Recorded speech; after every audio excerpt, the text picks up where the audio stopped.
क्या मुस्तफ़ा में red flags हैं? मेंटल हेल्थ इश्यूज किसी भी उसमें हो सकते हैं, you have to strike a balance. उनकी ज़िंदगी में भी बैलेंस आहिस्ता आहिस्ता ही आ रहा है। What is saviour complex?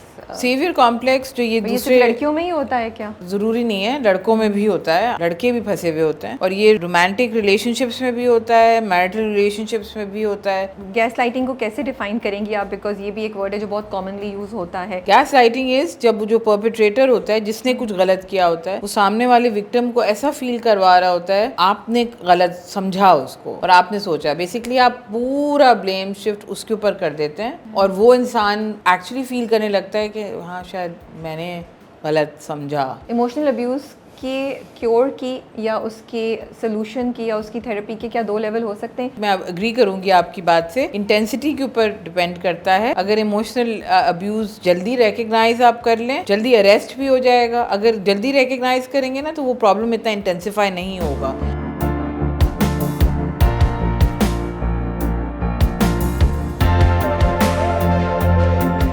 Hey guys, Assalamu alaikum. This is Rabia and you're watching me on Fuchsia Magazine. I'm back with another episode of Fuchsia for you. आज हमारे साथ हैं कंसल्टेंट क्लिनिकल साइकोलॉजिस्ट सबा जैन, जिनका 18 years से ज़्यादा का experience है and she has done more than 18,000 hours of clinical treatment. Domestic abuse पे अभी भी हमारी कॉन्वर्सेशंस जारी हैं और एक ऐसा टॉपिक है जो इतना वसी है कि उसके बहुत से एंगल्स हैं जिस पे हम बात कर सकते हैं।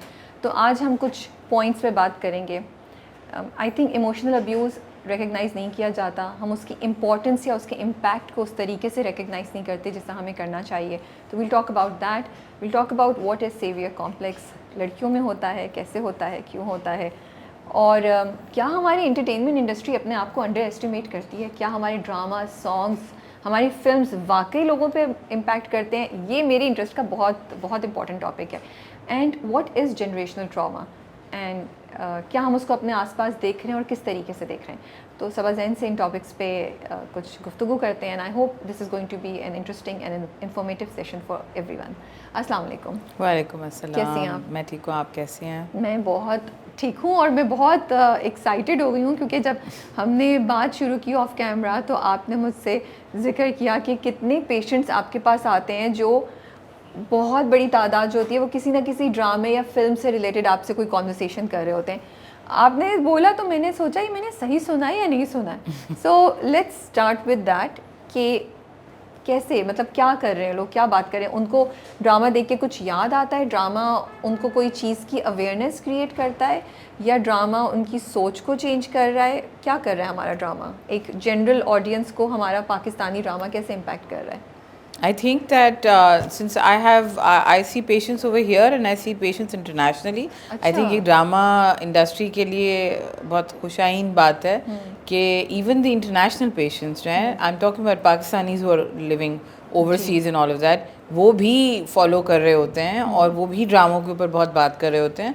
Films not as much as dramas, कोई बहुत इम्पैक्टफुल फिल्म बनी हुई होती है मगर ड्रामों के ऊपर जनरली बहुत बात हो रही होती है। Almost every and men and women alike, more women but men and women alike, they will talk about some dramas, especially some that are being aired these days. A lot of it is being talked about.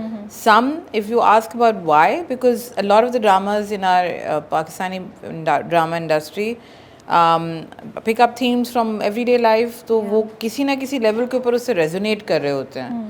तो the ones that have really done good research on, उनको वो अच्छा लग रहा होता है that somebody else, one aspect is that they really like the fact that their life is being Urdu में बात करें put out थोड़ा सा, दोबारा से थोड़ा सा शुरू करें। उनको अच्छी एक चीज़ ये लग रही होती है कि उनकी लाइफ के बहुत सारे एस्पेक्ट्स दिखाए जा रहे होते हैं कि हम ऐसे मोहल्लों में कैसे रहते हैं, ये टाइप की चीज़ भी होती है। दूसरा, उनको कुछ लेवल्स के ऊपर अपने प्रॉब्लम से वो रेजोनेट कर रहे होते हैं, तो वो उसे रिलेट कर रहे होते हैं। तो फिर उसमें से कुछ बहुत क्यूरियस होते हैं कि और वेज़ क्या होते हैं हैंडल करने के, और उनमें से कुछ जो है ड्रामास और ये सब देखकर जिसमें पॉजिटिवली कोई चीज़ दिखाई जा रही होती है, एक्चुअली स्ट्रैटेजीज भी डेवलप कर रहे होते हैं। अच्छा जी, मगर उसी तरीके से गलत मैसेजेस भी कभी कभार जा रहे होते हैं। तो रीसेंट अगर मैं पूछूं तो कौन से 2-3 या 1-2 ड्रामे होंगे जिनका जिक्र आपसे काफ़ी किया आपके पेशेंट्स हैं? एक तो हमें पता है जफ़ा है जी, उसके अलावा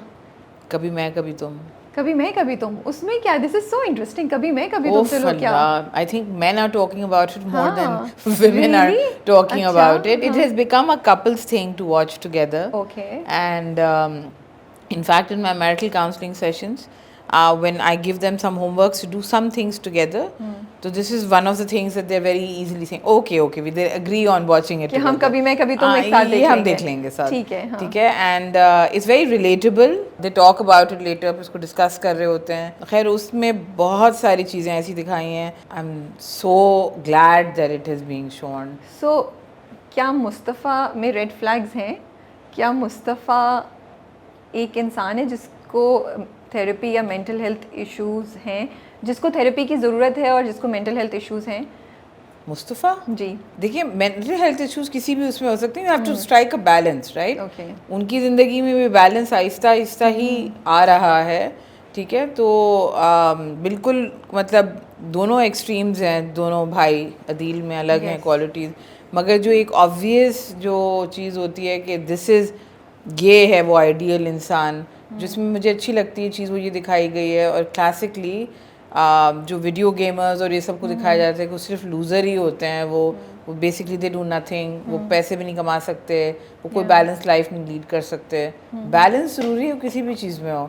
ये दिखाया जाता है आप ऑफिस में 12 घंटे बैठे हुए हो तो वो इज़ ग्लोरीफाइड. गेम आप 12 घंटे खेल रहे हो तो it's not, it's time wastage. दोनों गलत हैं, Yeah. दोनों एक्सट्रीम्स हैं. लेकिन मुस्तफ़ा का ये जो बिहेवियर है जो उसने शर्जीना के साथ किया है कि वो आता है उससे बात, हम ना बड़ी हमें ना तकलीफ़ होती है जब शर्जीना के साथ वो ऐसा करता है, सॉरी, कि वो आता है घर में, उससे बात नहीं की, बच्चे को एक्नॉलेज नहीं कर रहा है, वो प्रेग्नेंट है, उसका ख्याल रख रहा है. ये होता है एक्चुअली ना कपल्स में, मुझे लगता है आसपास. और उससे पहले भी जब अम्मा अब्बा ने खाना भिजवा दिया तो उसने अपनी ईगो पे ले लिया कि उनको लगता है मैं तुम्हारा ख्याल नहीं रख सकता, वो क्यों कर रहे हैं इस तरीके से. और जब उसके वो जोसेफ ने उसकी गेम के बारे में उससे बिट्रेल किया था, उसकी गेम का क्रेडिट उसको नहीं दिया था, नौकरी से निकल गया, तो वो एग्रेशन में फ़ोन फेंकता है and then he just walks away without even telling her. इस बिहेवियर को आप बोलेंगे कि ये नॉर्मल है, ये कपल्स में होता रहता है, इट्स ओके, या यहाँ पे कुछ रेड फ्लैग्स हैं? नॉर्मल जो है ना, हमारे पास डेफिनेशन इससे भी होती है कि स्टेटिस्टिकली जो चीज़ ज़्यादा होती है हम समझते हैं वो नॉर्मल है. तो ये तो होता है, जैसे आपने कहा होता है. जो होता है वो ज़रूरी नहीं है नॉर्मल ही होता हो. तो होता तो हमारे पास बहुत सारी चीज़ें हैं जो नॉर्मल नहीं होती हैं. जस्ट बिकॉज वो मेजॉरिटी कर रही है वो ज़रूरी नहीं है कि वो सही हो. ओके, तो वो ये बिहेवियर ऑन इट्स ओन गलत है, ठीक है. और ये वही है कि कुछ कॉम्प्लेक्सेस हैं और बचपन से आपके दिमाग में बिठाई गई है एक बात, तो आपको लूज़र लूज़र लूज़र कहा जाएगा तो किसी ना किसी लेवल पे आप बिलीव करते हैं कि मैं हूँ लूज़र, ठीक है. एंड दैट इज़ वाई वो रेजिस्ट भी कर रहा है बच्चा और ये वो, बिकॉज उसको लग रहा है कि ये मतलब ये तो मैनेज ही नहीं होगा. बिकॉज उनको ये चीज़ कंडीशन की गई है टू बिलीव कि आप तो कुछ भी नहीं मैनेज कर सकते अपनी लाइफ में. ओके, ठीक है. तो वो थोड़ा it will take a while जो आप कह रही हैं. आई थिंक उस ड्रामे में काफ़ी सारे लोगों को साइकोलॉजिकल हेल्प की ज़रूरत है. ज़रूरत है, राइट. आई थिंक कि कुछ एस्पेक्ट्स हैं कोई परफेक्ट नहीं होता. तो जो दिखाए जा रहे हैं, oh my God, you know कि he is just a ideal person, वो तो नहीं है ऑब्वियसली. ना अदील है ना मुस्तफ़ा है.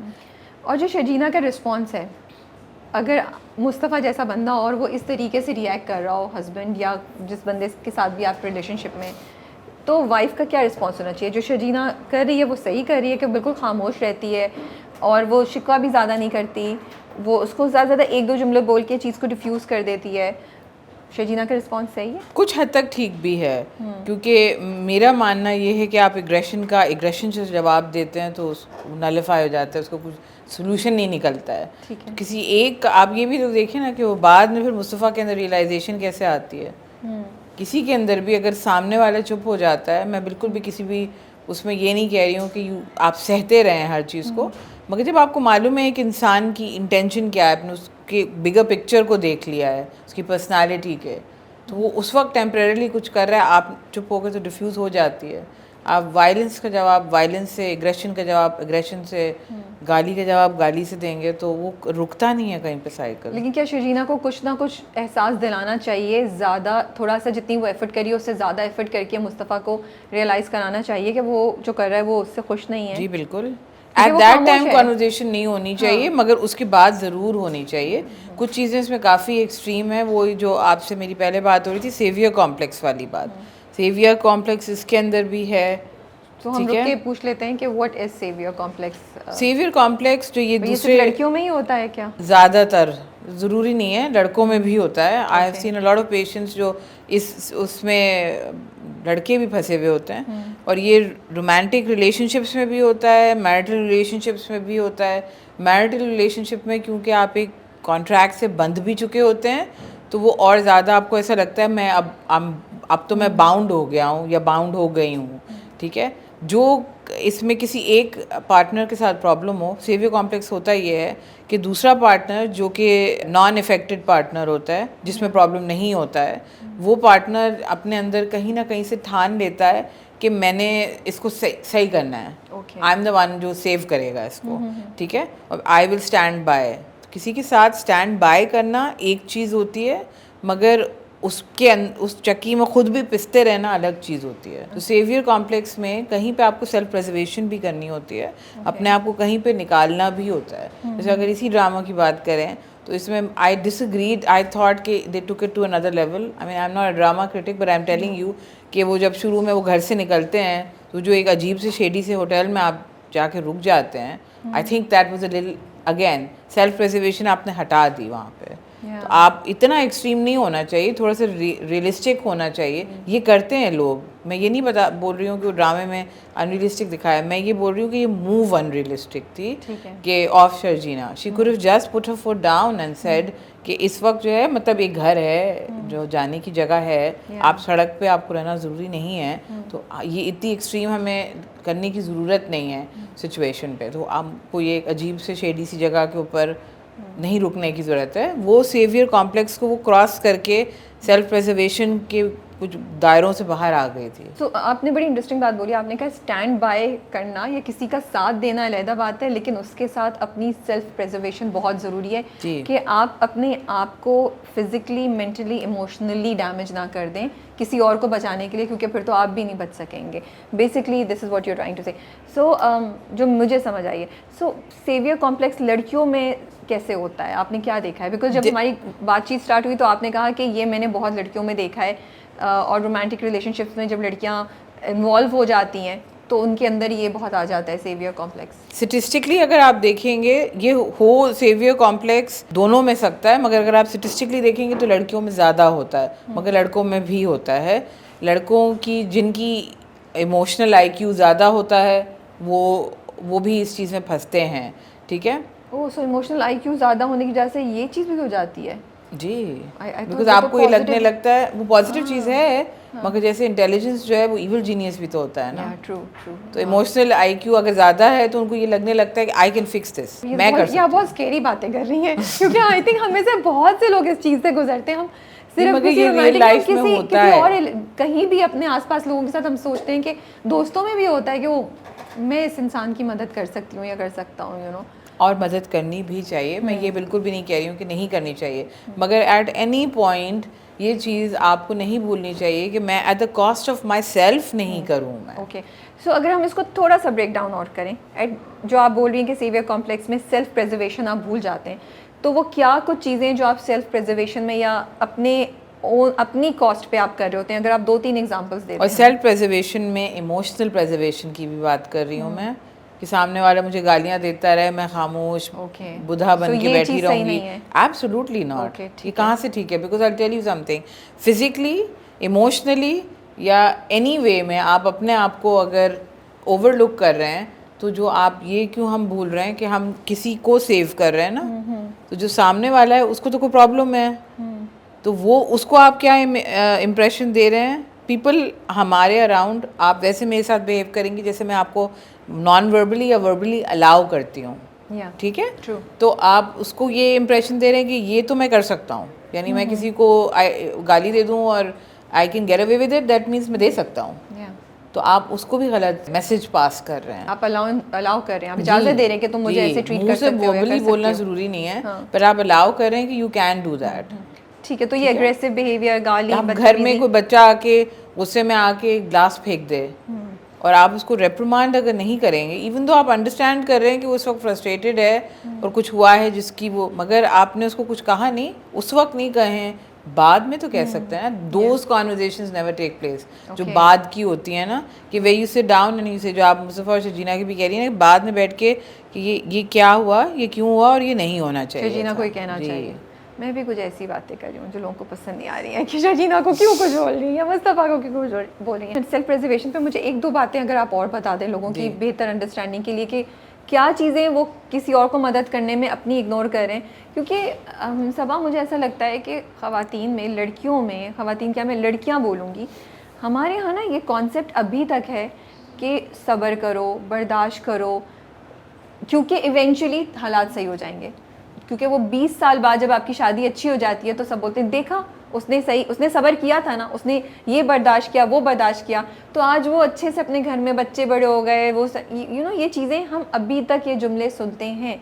इसलिए मैं ये बात करना चाहती हूँ कि हमें पता ही नहीं है कि क्या चीज़ सही है, क्या चीज़ गलत है। जैसे आपने कहा क्योंकि वो बहुत ज़्यादा हो रहा है तो इसका मतलब है हम समझते हैं कि वो सही है, विच इज़ नॉट राइट। तो इसलिए मैं सिर्फ आपसे रिक्वेस्ट करूँ कि अगर आप मुझे 2-3 और एग्जांपल्स दे सकें जो लड़कियां अपने साथ शायद ज़्यादती कर रही हों, उनको रियलाइज़ नहीं हो रहा हो। सबसे पहले तो आई थिंक इसमें मैं ये वाली भी बात कहूँगी कि जो 20 साल बाद शादी अच्छी हो जाती है तो वो अच्छी की डेफिनेशन क्या है। अच्छी का मतलब ये है कि बस वो रोज़ की खिटपिट चिक चिक पिक पिक बंद हो गई है। अच्छी जो एक्चुअल डेफिनेशन ऑफ अच्छी होती है ना, कि खुशहाल, वो आई एम नॉट श्योर वो बाद में भी होती है या नहीं होती है, हो सकता है होती भी हो। मगर जो आप जो कह रही हैं उसमें मैं ये कहूँगी कि मैं हमेशा लोगों को कहती हूँ कि सब्र और बेवकूफ़ी में बहुत थिन सी लाइन है। वेरी क्विकली आप उस पार बेवकूफ़ी में जा सकते हैं। ये एक चीज़ जो मैं हमेशा लोगों को कहती हूँ कि एक चीज़ है चुप की बीमारी, ठीक है। इसमें आप चुप रहेंगे हर चीज़ में। आप ड्रामों में देखें, कोई ऑब्वियस ही चीज़ होती है, कुछ सीक्रेट चल रही है बैकग्राउंड में चले जा रही है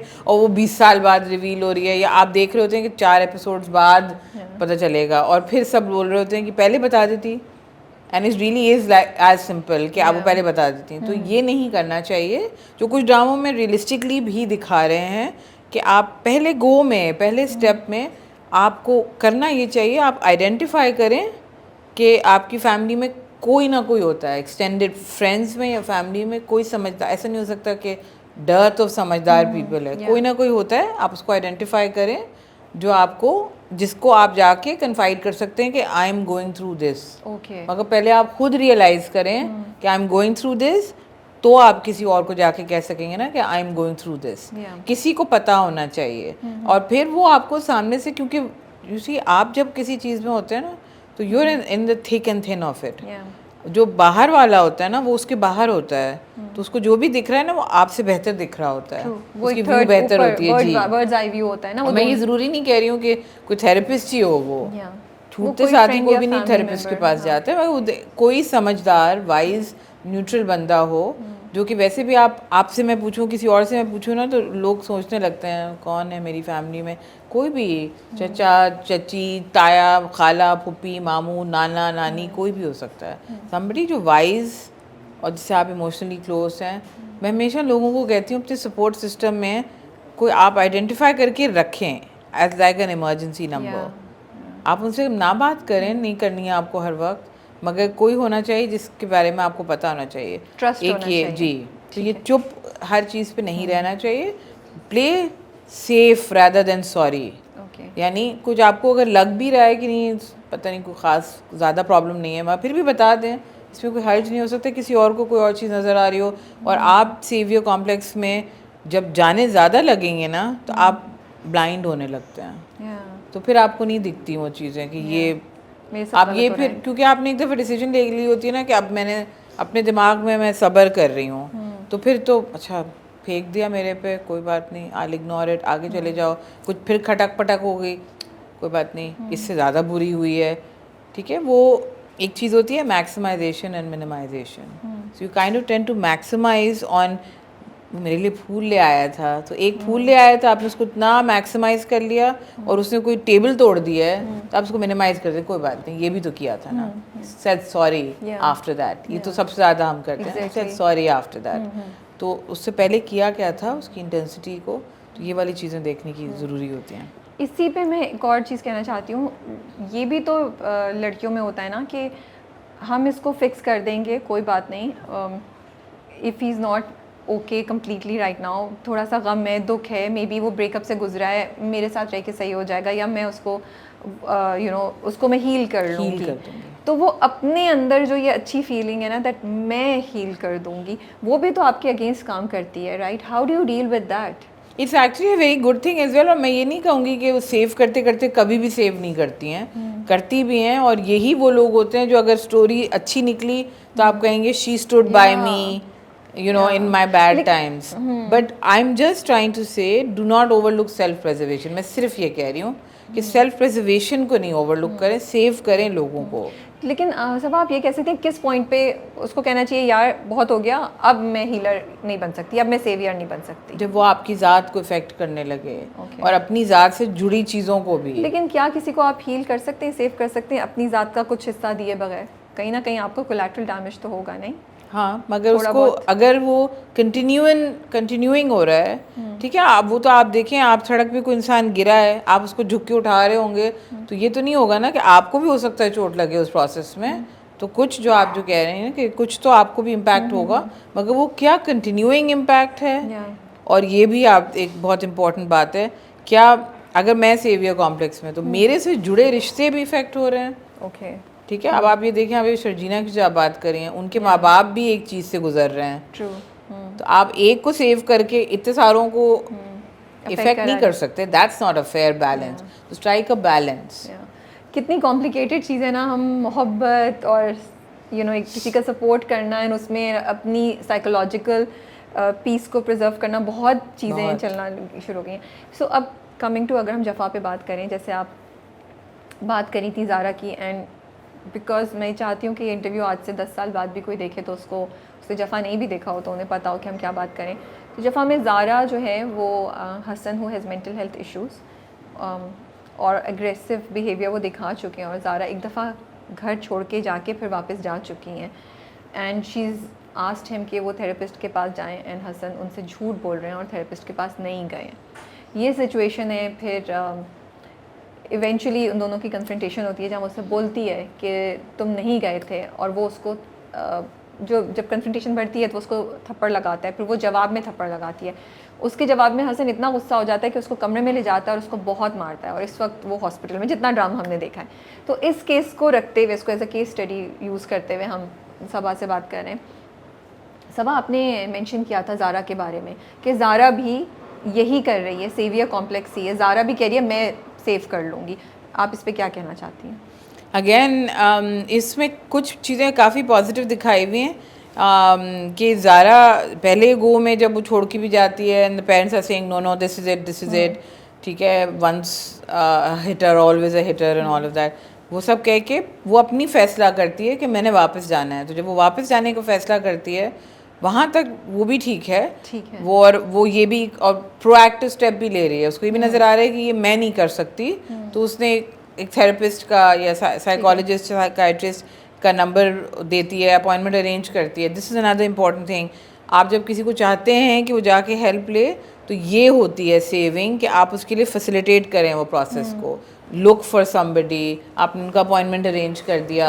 समटाइम्स ऐसे भी लोग आते हैं, जैसे मेरे पास आते हैं, जिनको कोई और चाह रहा है कि वो आएँ, तो वो उनके लिए पे भी कर रहे होते हैं। Not that they can't afford it, but just so that उनको कोई इनकन्वीनियंस नहीं हो। ओके, तो ये चीज़ें सेविंग में आती हैं। सिर्फ ये नहीं आती हैं कि मैं सामने उसको पीटना है तो मैं पिटती रहूँ, ठीक है, तो उसको गुस्सा निकालना है तो मैं आके खड़ी रहूँ और सब्र से, ये नहीं होती सिर्फ सेविंग, और भी बहुत फॉर्म्स ऑफ सेविंग होती है, ठीक है। तो वो जब वापस आती है वहाँ तक ठीक है। अब ये आगे आई डोंट नो क्या दिखाएंगे, मगर इसमें जो ये वाला जो एक एंगल आ रहा है रिटेलिएशन का, कि ठीक है, बिकॉज इसके अंदर इसको एक बहुत स्ट्रॉन्ग कैरेक्टर दिखाया है, क्लियर हेडेड है, फाइनेंशियली भी इंडिपेंडेंट है, और थॉट वाइज भी क्लियर, सॉर्टेड लड़की है इसके अंदर, ठीक है। तो सॉर्टेड भी है, क्लियर हेडेड भी है, पूरी फैमिली उसको एक वाइज सेंसिबल पर्सन दिखाती है। तो wise sensible person, there are two angles to this. One, I would think that would probably not slap back, मगर एक और एंगल ये है कि वो वाइज सेंसिबल पर्सन भी इंसान ही होता है, और उसका भी एक बस का पॉइंट होता है, जो कि इसके अंदर काफ़ी क्लियरली नज़र आ रहा है कि इनका बस का पॉइंट आ गया है। मगर ये अपनी जगह है कि उसका एक ह्यूमन रिफ्लेक्स रिएक्शन है। मगर मेरा ये मानना है, और अगेन जैसे आप कहीं थी इसको मिस इंटरप्रेट भी किया जाएगा, मैं बिल्कुल भी नहीं कह रही हूँ कि उनको थप्पड़ मारना जस्टिफाइड है इस ड्रामे के अंदर उनके हस्बैंड को, हसन को। बट आप वायलेंस का जवाब जब वायलेंस से देंगे ना तो चीज़ एस्केलेट ही होती है। और आप इस ड्रामे में देखें, इन्होंने थप्पड़ मारा, उन्होंने वापस थप्पड़ मारा, और उसके बाद वो एपिसोड आया जिसमें उनकी भुरकस निकल गया। तो आप कह रही हैं कि लड़कियों का, अगर हम फिर सवाल ये करें कि अगर किसी लड़की को थप्पड़ पड़ा है तो क्या जवाब में उसको भी थप्पड़ मारना चाहिए, या सेंसिबिलिटी ये कहती है कि उस वक्त वो अपने आप को कंट्रोल करके थप्पड़ ना मारें और फिर बाद में उस चीज़ को कन्फ्रंट करें या उस इशू को हैंडल करें for her own safety and security? You see, इसके अंदर ना it depends on who you are as a person. क्योंकि आप अगर इवन हमारे मज़हब में इजाज़त दी गई है an eye for an eye and a tooth for a tooth. ठीक है, ठीक है। और इससे पहले ये कहा गया था कि आप एक थप्पड़ मारें तो present your other cheek. Okay, this is what Christ is famous for. Okay, क्या मतलब बेसिकली उसमें आप देखें सिग्नल क्या आ रहा है कि आपको एक थप्पड़ मारा, आप दूसरा प्रेजेंट करें कि आई एम सो काम एंड ओके कि आप मुझे मारते रहें, आई एम नॉट रिएक्टिंग। फिर हमें ये कहा जा रहा है ना, मतलब कुरान की आयत है eye for an eye tooth for a tooth. इसका मतलब है कि अल्लाह मियां सेइंग कि I understand your human psyche that you may want to react back.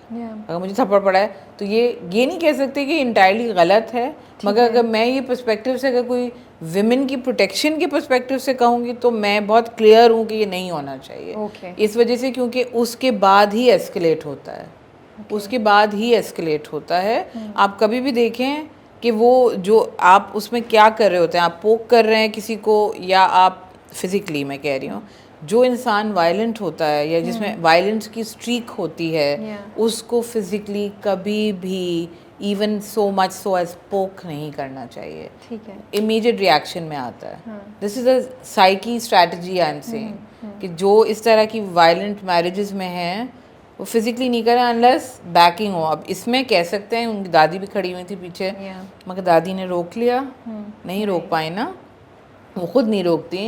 It's a huge house, किसी स्टाफ को बुलाती, वो आप उससे बच नहीं पाते हैं। तो as a strategy it's wrong. मगर अगर आपको लग रहा है कि मुझे कोई इंटरनल सेटिस्फैक्शन मिल रही है, क्योंकि जो विक्टिम होता है ना उसको एक अपने आप को एवेंज करने की या वो भी चाहिए होती है, वो भी बहुत ह्यूमन चीज़ है एंड आई सपोर्ट दैट। सबको चाहिए होती है, सबको चाहिए। कोई हमें हल्का सा कुछ कह दे जुमला तो हमें कहते हैं इसको जवाब देना है हमने, तो चाहे उसको आपको सामने वाले, हम पाकिस्तान में रहते हैं, यहाँ पे बहुत सारे लोग कहते हैं आपको बोलने से कोई फ़र्क नहीं पड़ रहा है यहाँ पे, मगर सुकून मिलता है, वो मिलता है एक्चुअली। एंड आई थिंक उसको हमको अंडर एस्टिमेट नहीं करना चाहिए। उस पॉइंट ऑफ व्यू से अगर कोई कह रहा है कि मैं रह नहीं सकती without causing him physical harm, go ahead. जब हम बात करते हैं कि एक लड़की को थप्पड़ पड़ा है एक मर्द से और उसने जवाब में लड़की ने मर्द को थप्पड़ मारा है, तो जैसे आप कह रही हैं कि सेफ्टी सिक्योरिटी के पॉइंट ऑफ व्यू से वो नहीं करना चाहिए।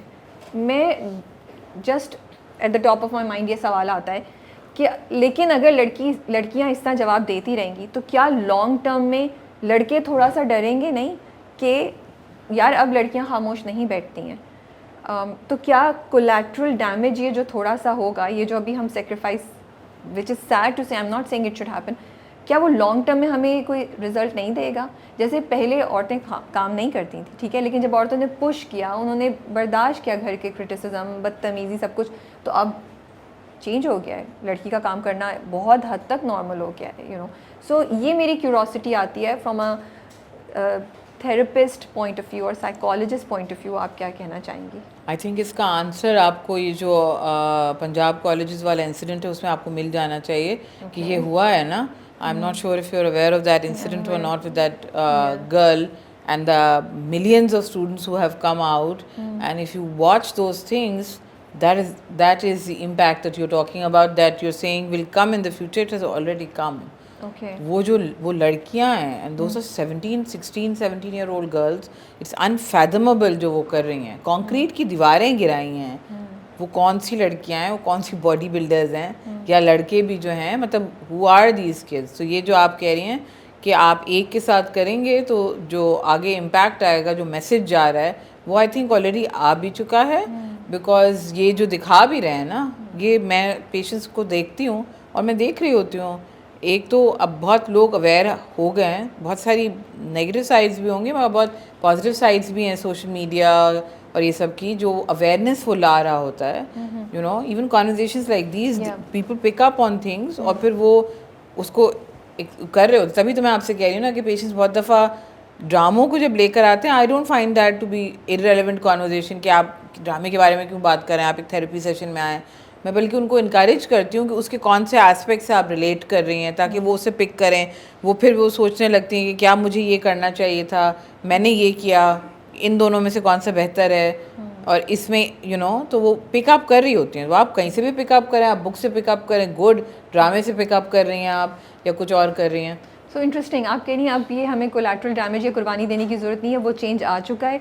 तो which brings to my next point कि बेसिकली यू आर सेइंग कि एक लड़की थप्पड़ मारने से पहले इस बात को, या एक अग्रेसिव रिलेशनशिप में या फिज़िकली अब्यूसिव रिलेशनशिप में, इंस्टेड ऑफ थिंकिंग कि मैं जवाब में कुछ करके अपने आप, अपनी सिक्योरिटी को इंडेंजर करूं, सोच समझ के कदम उठाइए, अपनी सेफ्टी और सिक्योरिटी को मद्देनज़र रखते हुए किसी भी वो सिचुएशन में रिएक्ट करें। वो फर्स्ट आती है, आपकी फिजिकल सेफ्टी फर्स्ट होती है, जो ऑनेस्टली स्पीकिंग हमारे पास प्रायोरिटी में ही नहीं होती है। आप आम तौर से भी देखें, हमारे पास वो प्रायोरिटी में ही नहीं होती है। फिजिकल सेफ्टी होगी तो आप बेहतर सोच सकेंगे। तो अगर जैसे आपने कहा ना, ह्यूमन रिफ्लेक्स रिएक्शन को भी, और इससे पहले मैं आपसे कहूँगी, यू हैव टू नो आप कौन है। आपको पता ही नहीं होता है। आपसे मैं रैंडम सवाल पूछूँ ना ऐसी सिचुएशन के बारे में जिसमें आप नहीं रही होंगी, और मैं पूछूँगी इसमें आप क्या करेंगी, हम लोग सब यूँ लॉस्ट होते हैं कि मुझे पता ही नहीं होता कि मैं क्या करूँगी। आपको नहीं पता, अगर मुझे कभी किसी ने थप्पड़ नहीं मारा है, आप उससे पूछें आप मारोगी या नहीं, वो सोचेगी एक मिनट के लिए कि आई डोंट नो मैं मारूंगी या नहीं। तो वो बहुत कॉम्प्लिकेटेड भी चीज़ है। पहले आपको, जब आप इस तरह की सिचुएशन में होती है, लॉट ऑफ थिंकिंग जो आपको करने की ज़रूरत है। That is why I am saying वो ईजियर होता है अगर आप किसी से बात कर चुके हो, तो वो आपको हेल्प करता है अंडरस्टैंड करने में। और जब मैं आपसे कह रही हूँ कि मेरे पास पेशेंट्स भी आ रहे होते हैं, वो वेरियस लेवल्स ऑफ अब्यूज़ पे होते हैं, तो फिर वो ये पूछ रहे होते हैं कि इस पर मुझे क्या करना चाहिए। इस ड्रामे में भी आप देखें, वो स्टार्ट जो है ना, ऐसे ही होता है, दैट्स ऑन वेरियस लेवल्स। वो पहले गो में थोड़ी उसको कमरे में ले जाके कूटना शुरू हो जाता है। पहले वो वर्बली कुछ चीज़ बोलता है, आपको ऑड लग रही है एक चीज़, is catching your attention, thinking about it. इसमें तो सही दिखाया है कि वो रिएक्ट भी करना है, पहले गो में शॉक में है, फिर रिएक्ट करती है, फिर जो है उनके हस्बैंड गैस लाइट करना शुरू हो जाते हैं उनको। एंड गैस लाइटिंग बहुत कॉमन चीज़ होती है जो हम सब गुजर रहे होते हैं, हमको पता भी नहीं होती है। गैस लाइटिंग को कैसे डिफाइन करेंगी आप, बिकॉज ये भी एक वर्ड है जो बहुत कॉमनली यूज़ होता है, और क्या इस वर्ड को भी हम कभी कभी गलत जगहों पे भी इस्तेमाल कर लेते हैं? और गैस लाइटिंग की डेफिनेशन मतलब क्या है गैस लाइटिंग? गैस लाइटिंग आपने बहुत अच्छा इंपॉर्टेंट पॉइंट किया है, क्योंकि आधे लोग आके कह रहे होते हैं कि मुझे गैस लाइट किया जा रहा है उनको, और वो गैस लाइटिंग को समझ ही नहीं रहे होते हैं कि होता क्या है। गैस लाइटिंग बेसिकली ये होता है, जैसे इस ड्रामा में भी दिखाया गया है, एक जगह पे जब उनका हाथ उठ जाता है और वो पूछ रही होती है कि ये आपने किया है, तो आप उसमें बहुत क्लासिकली सही दिखाया है। गैस लाइटिंग इज़ जब जो परपेट्रेटर होता है, जिसने कुछ गलत किया होता है, वो सामने वाले विक्टिम को ऐसा फील करवा रहा होता है जैसे आपने गलत समझा उसको और आपने सोचा। बेसिकली आप पूरा ब्लेम शिफ्ट उसके ऊपर कर देते हैं, और वो इंसान एक्चुअली फील करने लगता है कि हाँ शायद मैंने गलत समझा। ठीक है, मैंने मारा या लगा, मैंने मारा या लगा, बहुत बड़ा डिफरेंस है। हाथ उठाया मैंने या आपको हाथ लग गया, और वो आप इतना कर रहे होते हैं ओवरवेल्म। इस ड्रामे में तो it's excellently shown, that scene is classic, जो गाड़ी में उनका सीन है, जिसमें आप बुज़ारा के एक्सप्रेशन देखें, शी वाज क्लियर कि मुझे मारा है। तो उसके पूरे बाद शी डिसाइड कि हाँ ठीक, पहले वो बोल रही है मुझे मारा है और मुझे अपने पेरेंट्स के घर छोड़ो। थोड़ा सा पर्सपेक्टिव डाल लेते हैं। गाड़ी में हसन का एक रिएक्शन है जिसमें वो गुस्से से रिएक्ट करता है, तो ज़ारा जाके नीचे गिरती है। जब वो गाड़ी में जा रहे होते हैं तो ज़ारा कहती है तुमने मुझे धक्का दिया। वो कहता है धक्का दिया नहीं, धक्का लगा, कुछ ऐसे ही, हाथ उठाया। तो ही सेज नहीं, इट हैपेंड बाय मिस्टेक। वो कहती है कि नहीं तुमने किया था। तो ये मैं पर्सपेक्टिव दे रही हूँ फॉर एनीवन टू अंडरस्टैंड कि हम किसकी बात कर रहे हैं। तो उसमें जिस तरह वो बार बार पूछ रहा होता है ना, वो 6-8 दफ़ा पूछता है उससे, हाँ। हाथ मैंने उठाया या लगा, उठाया या लगा। वो जो प्रोसेस है ना उसमें वो कंफ्यूज हो जाती है and she decides to go back home with him. वो वापस उसकी घर चली जाती है क्योंकि वो बिलीव करने लगती है कि हाँ इसका हाथ लगा है मुझे, इसने उठाया नहीं है, तो वो फिर वापस उस साइड पे चली जाती है। ये गैस लाइटिंग होती है। बट ये तो हम फिजिकल उसमें बात कर रहे हैं, अगर वर्बल या इमोशनल में बात कर रहे हो तो आप कुछ एक दो एग्जांपल दे सकती हैं कि ऐसा होता है तो? जैसे हम दूसरों को कह देते हैं कि ये आपको ऐसा फील हो रहा है, अगर मैं आपको कुछ इंसल्ट कर दूं, ठीक है, और आप इंसल्ट फील हो गए, आप मुझे कह भी रही हैं कि ये आपको नहीं कहना चाहिए था, ये आप you made me feel very bad, तो मैं आपको पलट के कह दूं कि ये तो आपका ही कोई कॉम्प्लेक्स है राबिया, आपको फील हो रहा है, आपकी कोई मतलब मैं आपको कुछ और कॉम्प्लिकेट कर दूं कि आपका कोई इंटरनल कॉम्प्लेक्स है, आपको फील हो रहा है, मैंने तो आपको ऐसी कोई बात नहीं की, कौन से मेरे वर्ड से आपको लग रहा है, और मैं आपको उसमें कॉर्नर करने लगूं। जो गैस लाइट करता है ना वो बहुत ओवरपावरिंग इंसान होता है और वो साइकोलॉजिकली आपको मैन्यूवर कर रहा होता है। मुझे तो बहुत चीज़ें याद आ रही है आपकी सुन के, मैं सोची उस वक्त मुझे गैस लाइट किया गया है। और ये गैस लाइटिंग जो होती है ना, it's a worst thing, because उसमें आपको लग रहा होता है कि मैं विक्टिम को लग रहा होता है मैंने कुछ गलत कर दिया, मेरी सोच बहुत मैं आपको बोलूँ आपकी कितनी नेगेटिव सोच है राबिया, तब ये आप कैसे सोच रही थी, नेगेटिव सोच है आपकी, मैंने तो नहीं आपको इंसल्ट किया, बेसिकली मैंने इंसल्ट भी कर दिया और मैं वॉक अवे भी कर रही हूँ, गिल्ट फ्री भी हूँ, ठीक है, और आप विक्टिम हैं, इंसल्ट आपको हुई है, आप गिल्टी भी फील कर रही हैं और अपने आप को क्वेश्चन भी कर रही हैं कि मैं तो बहुत नेगेटिव इंसान हूँ, I should fix my self. Emotional abuse कैसे हम रिकग्नाइज कर सकते हैं, क्योंकि फिजिकल या सेक्सुअल अब्यूज़ तो रिकग्नाइज करना या आइडेंटिफाई करना बहुत आसान होता है, रिलेटिवली आसान होता है, आई शुड नॉट से बहुत, बट रिलेटिवली आसान होता है, लेकिन आपको कैसे पता चलेगा कि आप इमोशनली अब्यूज़ हो रहे हैं?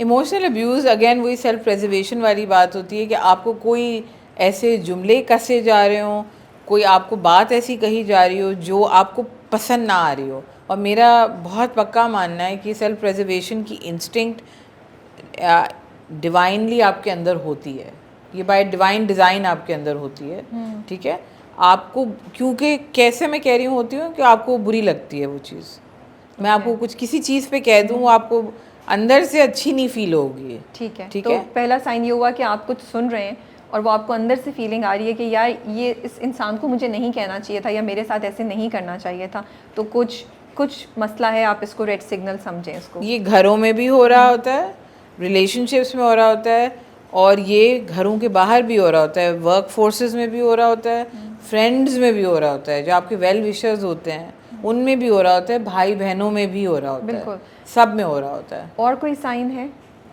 इस आपको पसंद नहीं आ रही होती है वो बात और वो कंटिन्यू कर रहा होता है वो बंदा, ठीक है, यू नो, जिसको कहते हैं ना कि जो जो जो झुकता है उसको और झुकाया जाता है, ठीक है, तो आप जो पिक हो रहा होता है उसको बार बार वो चीज़, कोई ऐसी चीज़ें कही जा रही होती हैं, अगर आप कोई एग्जांपल मुझसे पूछेंगी तो कोई आपको इस तरह की कोई बात कह रहा होता है, जैसे अक्सर औक़ात हम देखते हैं कि husbands will come back home और वो ऑफिस से आके आपको कहेंगे आपको मैं नहीं बता सकता, आपको तो समझ में ही नहीं आएगी, ठीक है, your wife is capable of managing the whole house, पूरे घर को मैनेज करने के लिए उनकी अकल चल रही है, ठीक है, वो और वो एक पूरी एडमिनिस्ट्रेटिव ड्यूटी होती है, वो करने के लिए दिमाग चल रहा है, आपकी कोई ऑफिस की कोई गॉसिप सुनने के लिए उनका दिमाग नहीं चल रहा है, तो ये भी एक फॉर्म ऑफ इमोशनल अब्यूज़ है। या किसी को कहना कि ये वाले कपड़े, तुम्हारे कपड़ों की चॉइस ठीक नहीं है, तुम फलाने से पूछ लो फिर कपड़े पहनना, या ऑफिस डिनर्स पे नहीं लेके जाना, ये इमोशनल अब्यूज़ है। आपको लग रहा है कि मतलब ये दिस इज़ जो है जैसा बंदा उसको एक्सेप्ट ना करना, ये तो मैं वो वाली एग्जांपल्स दे रही हूँ जो तकरीबन हर घर में हो रही होती हैं और बहुत बहुत बहुत कॉमन होता है। फ्रेंडशिप में इमोशनल अब्यूज़ कैसे नज़र आता है? क्या इमोशनल अब्यूज़ दो लड़कों में या दो लड़कियों में भी जो फ्रेंड्स हैं उनमें भी होता है? Is it common? ये कैसे पता चलेगा कि फ्रेंडशिप में आप किसी की कोई चीज़ बर्दाश्त इसलिए नहीं करें कि आप फ्रेंड्स हैं, इट्स टाइम कि आप फ्रेंडशिप में वो बात बर्दाश्त करना रुक जाएं क्योंकि आप एक्चुअली इमोशनली अब्यूज़ हो रहे हैं? क्योंकि फ्रेंडशिप का एरिया बड़ा ग्रे होता है, आपको लगता है नहीं मैं तो फ्रेंड हूँ, शी डिडंट मीन दैट, नहीं मुझे बर्दाश्त कर लेना चाहिए, मैं ये नहीं करूँगी तो मैं फिर फ्रेंड कैसी हुई ना?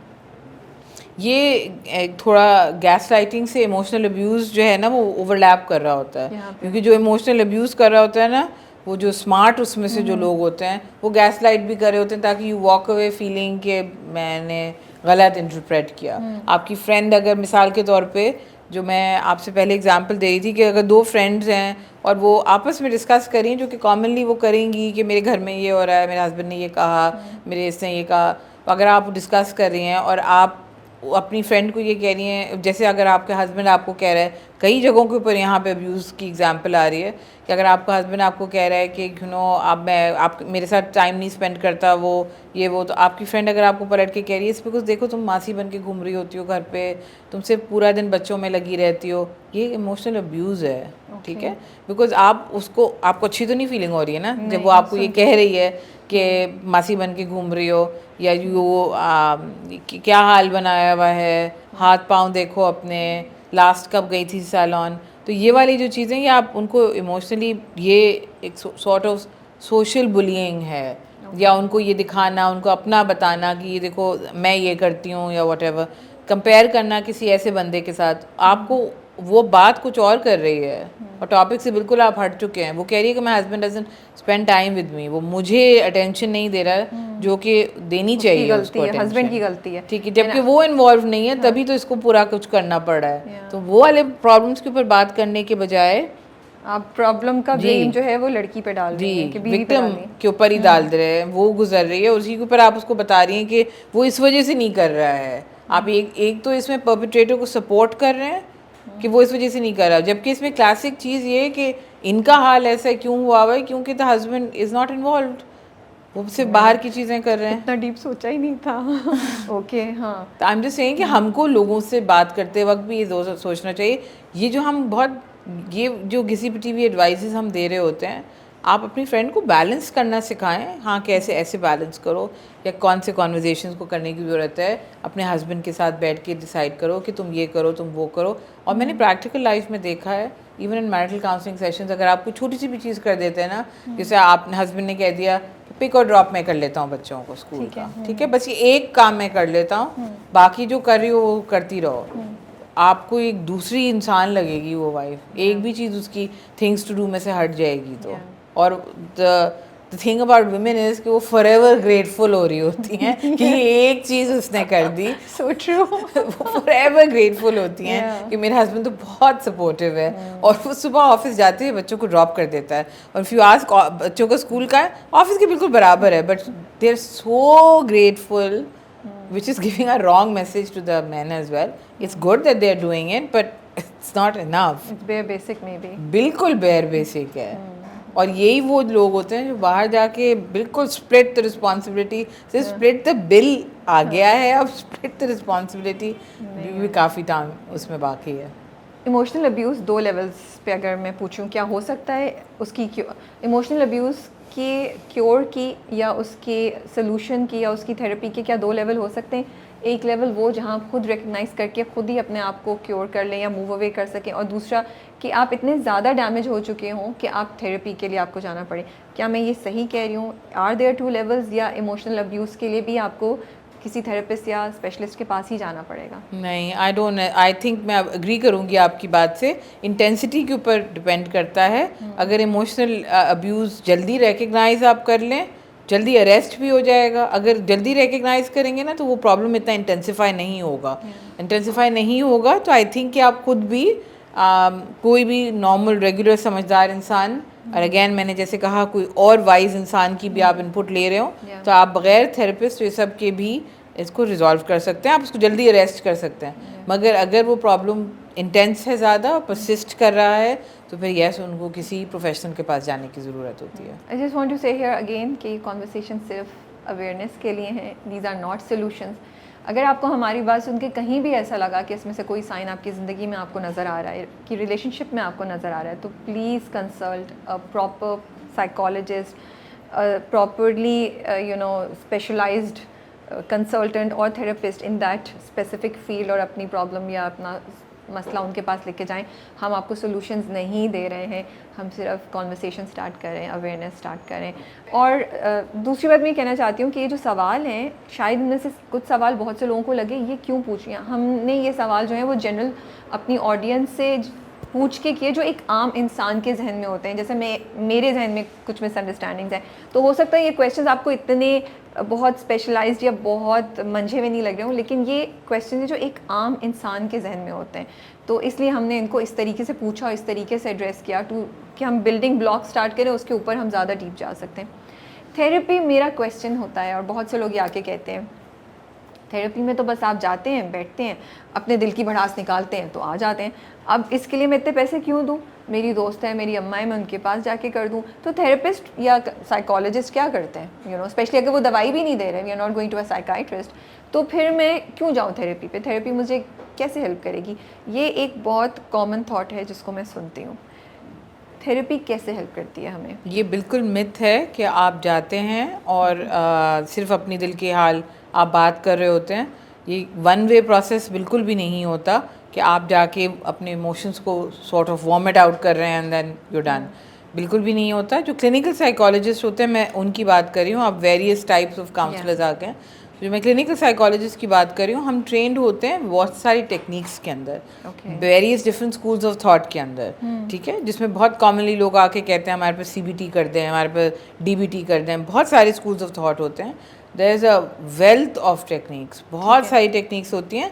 आप आते हैं, ये जो आप कह रही हैं इट्स कॉल्ड वेंटिंग, और ये एक हिस्सा होता है, सिर्फ थेरेपी का एक फेज होता है, जिसमें आप, टू बी वेरी ऑनेस्ट, हमारे पास कोई जिप्सी बॉल तो होती नहीं है, तो मुझे बगैर आपके बताए तो कुछ चीज़ पता चलनी नहीं है। तो वो एक फ़ेज़ होता है जिसमें आप आते हैं और बताते हैं, और बहुत सारे लोग इस फेज़ में फेड आउट होने लगते हैं थेरेपिस्ट के पास से, बिकॉज उनको लगता है बस यही है थेरेपी और कुछ नहीं हो रहा, और इसके आगे कुछ नहीं होगा। जबकि ये एक फ़ेज़ होता है, और इसमें थेरेपिस्ट की गलती है अगर वो पहले से उनको एजुकेट कर दें कि this is your treatment plan. ठीक है। जैसे हमारे पास कोई पेशेंट आता है तो हम पहले इंटेक लेते हैं, जिसमें हम उनको पहले इंटरव्यू में I will ask your history, मतलब टच अपॉन आपकी, मतलब मिसाल के तौर पर अगर कोई 30 ईयर ओल्ड आया तो वो 1 घंटे के सेशन में मुझे अपनी 30 साल की कहानी तो पूरी नहीं बताएगा, हाइलाइट्स बताएगा, तो वो हम लिख लेंगे। उसके बेसिस के ऊपर एक ट्रीटमेंट प्लान बनता है पूरा, कि ये वाली चीज़ के लिए इसकी ज़रूरत है, ये वाली चीज़ के लिए ये वाली टेक्निक्स है। तो अगर आप पहले से पेशेंट को इन्फॉर्म कर देते हैं और एक रफ़ आइडिया दे दें कि फर्स्ट 3-4 सेशंस में हम हिस्ट्री के ऊपर बात करेंगे, फिर उसके बाद हम जो है थोड़ी टेक्निक सॉल्विंग के ऊपर बात करेंगे, कोई हैबिट चेंजिंग के ऊपर बात करेंगे। बहुत सारी टेक्निक्स होती हैं जो उनको दी जाती हैं, प्रोसेसेस होते हैं ऑफ डायलॉग, जो कि एक गेयर टूवर्ड्स सर्टन कॉन्वर्जेसन होते हैं, ठीक है। इनसाइट डेवलपमेंट होती है। बहुत सारे लोगों को अंदाज़ा ही नहीं हो रहा होता है कि जो मेरे साथ हो रहा है वो क्यों हो रहा है और क्या हो रहा है मेरे साथ, तो वो इनसाइट डेवलपमेंट होती है। बहुत फेजेस होते हैं थेरेपी के। ये बिल्कुल एक मिथ है कि थेरेपी में सिर्फ आप जाके बात करते हैं, और ये है कि मतलब आपको अगर एक थेरेपिस्ट समझ नहीं आ रहा है, don't give up on therapy, give up on the therapist, don't give up on therapy, go to somebody else. Yes, go to somebody else. Techniques की बात की, फॉर एग्जांपल क्या टेक्निक होती है just for us to become more comfortable with this idea, और हमें ज़्यादा यकीन हो कि हाँ थेरेपी में सिर्फ हम वेंट नहीं कर रहे, बाकी कुछ होता है? बहुत सारे लोग जैसे किसी हैबिट में स्टक होते हैं, वो अपने आप को हेल्प नहीं कर पा रहे होते हैं, कोई बैड हैबिट होती है किसी की, ठीक है, चाहे वो सब्सटेंस अब्यूज़ की आदत हो या something as simple as smoking की आदत है और आपको छोड़नी है, उसकी प्रॉपर टेक्निक्स हम बनाते हैं, ठीक है। किसी को यही सेवियर कॉम्प्लेक्सेस और ये वो, मैं उसमें इंटरवेंशन क्या करूं, पूरी स्ट्रैटेजीज हम डेवलप करते हैं टाइमिंग के साथ कि आपको क्या करना चाहिए और किस तरीके से। किसी की सेल्फ इस्टीम लो है तो सेल्फ इस्टीम बूस्ट कैसे करते हैं, उसकी पूरी टेक्निक्स बताई जाती हैं, उनकी हिस्ट्री को सामने रखते हुए tailor made to their personality की जाती है।